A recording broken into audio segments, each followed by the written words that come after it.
गिरफ्तार किया गया है। पटना पुलिस की टीम ने इन आरोपियों को पकड़ लिया है। जो फायरिंग की वजह से क्या घटना हुई थी, क्या हुआ था? मतलब कमांडो दिख रहे थे, लगा कि ओसामा बिन लादेन को ही घेर लिया गया हो। लेकिन उसमें पटना पुलिस की एक बड़ी विफलता है कि जो आरोपी था, जो उसमें था धर्मेंद्र यादव, जक्कनपुर का रहने वाला है, उसका लंबा चौड़ा आपराधिक इतिहास है, वो पुलिस को चकमा दे के भाग गया। एसपी थे मौके पर और इतने पुलिस के लोग थे, तब वो कैसे भाग सकता है? लेकिन अब भाग गया तो भाग गया। अब ये लोग एक दो टुटपुजिया अपराधियों को पकड़ के अपनी पीठ खुद ठोक रहे हैं। इस ऑपरेशन को कहा जाएगा खोदा पहाड़ निकली चूहिया, है ना? तो बड़े बड़े अपराधी पकड़ाते ही नहीं है, तो पुलिस टुटपुजिया को पकड़ के मूंछ पड़ताव देने लगती है।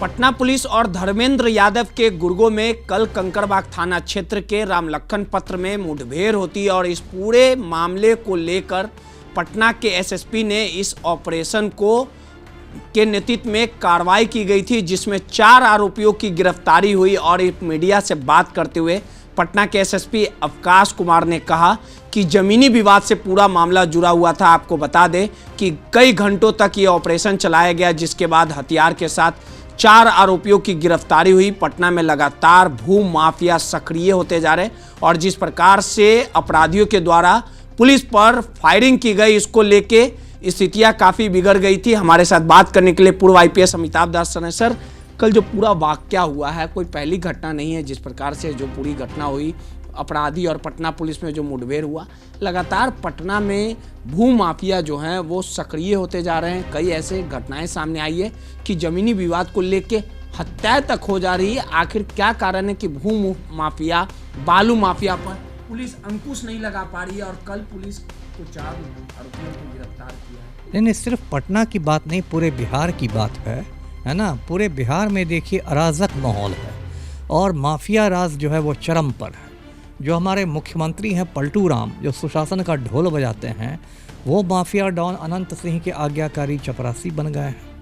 आज की तारीख में अनंत सिंह बेऊर जेल में बंद है, लेकिन उसको जेल में सभी सुविधाएं मिली हुई है। मुख्य रूप से तो मोबाइल की सुविधा है, वो अपने गिरोह का संचालन करता है। मैं महीनों से मांग कर रहा हूं कि अनंत सिंह को पटना के बेऊर जेल से दिल्ली के तिहाड़ जेल भेजा जाए, लेकिन नहीं भेजा जा रहा है। शहाबुद्दीन को यदि तिहाड़ जेल भेज दिया गया, ब्रजेश ठाकुर को भेजा गया, तो अनंत सिंह को क्यों नहीं भेजा जाता है? तो वजह यह है कि मुख्यमंत्री खुद अनंत सिंह के गिरोह में शामिल हो गए हैं। अब देखिए, ये पूरे बिहार में स्थिति है। देखिए, 22 जनवरी को मोकामा गैंगवार हुआ था। पचमहला थाना में गांव है नौरंगा जलालपुर, वहाँ 100 राउंड गोलियां चली थी। अब तक मोनू सिंह नहीं पकड़ा गया है। सोनू सिंह का जो भाई मोनू सिंह है, वो आज की तारीख में भी फरार चल रहा है। क्या पुलिस का खुफिया तंत्र है? और जो अनंत सिंह के गांव लदमा पर आज तक पुलिस ने रेड नहीं किया। 1 महीना होने जा रहा है, कोई हथियार बरामद नहीं किया गया है, जबकि एफआईआर में कहा गया है कि अनंत सिंह AK-47 लेके आया था सोनू मोनू के घर। सोनू मोनू गैंग की जो माँ है वो एफआईआर, हाँ, उर्मिला सिन्हा वहाँ की मुखिया भी है, नौरंगा जलालपुर की मुखिया भी है। उन्होंने साफ कहा है कि अनंत सिंह AK-47 लेके आया था। हाँ, लेकिन कोई छापेमारी नहीं हुई है। होगी तो मिलेंगे हथियार, बहुत हथियार मिलेंगे।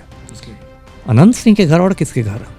अनंत सिंह तो पहले भी 5 साल तक बेऊर जेल में बंद था। AK-47 की वजह से इसकी विधायकी चली गई, 10 साल की इसको सज़ा मिली थी।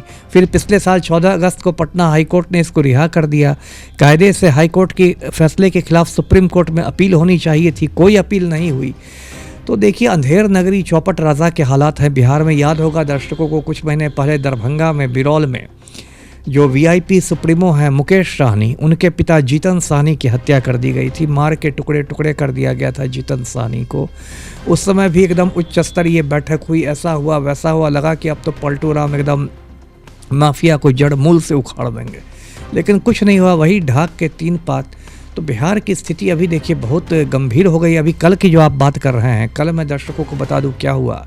राजधानी पटना में बहुत पुरानी, बहुत बड़ी कॉलोनी है कंकड़बाग। कुछ लोग तो कहते हैं कि एशिया की सबसे बड़ी कॉलोनी है, पता नहीं। तो कंकड़बाग में एक रामलखन पथ है, रामलखन सिंह पथ, वो बाईपास से जुड़ता है।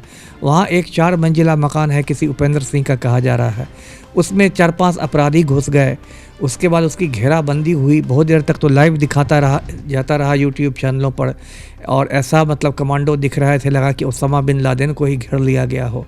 लेकिन उसमें पटना पुलिस की एक बड़ी विफलता है कि जो आरोपी था, जो उसमें था धर्मेंद्र यादव, जक्कनपुर का रहने वाला है, उसका लंबा चौड़ा आपराधिक इतिहास है, वो पुलिस को चकमा दे के भाग गया। अब तक मेरी समझ में नहीं आया है कि जब चारों ओर से पुलिस की घेराबंदी थी, खुद सीनियर एसपी थे मौके पर और इतने पुलिस के लोग थे, तब वो कैसे भाग सकता है। लेकिन अब भाग गया तो भाग गया। अब ये लोग एक दो टुटपुजिया अपराधियों को पकड़ के अपनी पीठ खुद ठोक रहे हैं। लेकिन जो कुछ हो रहा है ये बहुत मतलब गलत दिशा में बिहार जा रहा है और अराजक स्थिति पैदा हो गई। 4 आरोपियों की गिरफ्तारी भी हुई है सर। धर्मेंद्र यादव अभी भी पुलिस की वही ना, जो मेन वो मेन तो था वो भाग गया ना। अब तो आप टुटपुजिया को पकड़ रहे हैं। इस ऑपरेशन को कहा जाएगा खोदा पहाड़ निकली चूहिया, है ना। और ये पहली बार नहीं हुआ। पेपर लीक का जो मुखिया है संजीव मुखिया, जो पेपर लीक गिरोह का सूत्रधार है, संजीव मुखिया पुलिस की पकड़ से बाहर है। तो बड़े बड़े अपराधी पकड़ाते ही नहीं है तो पुलिस टुटपुजिया को पकड़ के मूंछ पड़ताव देने लगती है। सीधे तौर पे कल जिस प्रकार से जो गोलीबारी हुई थी, जो मुठभेड़ हुआ था धर्मेंद्र यादव के गुर्गे और पटना पुलिस में, जिसमें 4 आरोपियों की गिरफ्तारी हुई और धर्मेंद्र यादव मौके से फरार हो गया। लगातार भूमाफिया बिहार में, पटना में सक्रिय नजर आ रहा है और जिस प्रकार से गोलीबारी की घटना हुई, इससे साफ तौर पे जाहिर है कि अपराधियों का मनोबल लगातार बढ़ते जा रहा है। सहयोगी अनिल के साथ रोहित, 10 मिनट पटना।